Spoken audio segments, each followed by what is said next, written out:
Orangi town frontier colony में शौहर ने तशद्दुद का निशाना बनाने के बाद तेज़धार आला की मदद से गर्दन पर वार करके बीवी को कत्ल कर दिया और मौके पर से फरार हो गया। रिपोर्ट के मुताबिक जुमेरात की सुबह पीराबाद थाने के इलाके औरंगी टाउन फ्रंटियर कॉलोनी सुबहान मस्जिद सीढ़ी बाबा मज़ार के करीब घर से खातून की तशद्दुद ज़दा और गला कटी लाश बरामद हुई। लाश मिलने की इतला पर पुलिस मौके पर पहुंच गई और पुलिस ने खातून की लाश को चीपा एम्बुलेंस के जरिए अब्बासी शहीद अस्पताल मुंतकिल कर दिया। खातून की शनाख्त मिल्कियात बीबी ज़ौजा शुएब के नाम से की गई।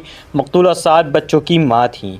SHO पीराबाद अनीसुर रहमान ने बताया कि मकतूला खातून को सोते हुए उसके शौहर शुएब ने पहले सर पर पत्थर मारा और फिर तेज धार आला की मदद से गर्दन पर वार करके कत्ल कर दिया। बीवी को कत्ल करने के बाद मुलजिम शुएब मौके पर से फरार होने में कामयाब हो गया। उन्होंने बताया कि मुलजिम शौहर फ्रूट का ठेला लगाता है। इब्तदाई तफ्तीश के दौरान खातून के कत्ल की वजह गुर्बत के बाइस घरेलू झगड़े मालूम होते हैं। उन्होंने बताया कि पुलिस ने जायब वक़्वा से शवाहिद इकट्ठा करके वाक़े की तफ्तीश शुरू कर दी है और मफरूज शौहर की गिरफ्तारी के लिए छापे मारे जा रहे हैं।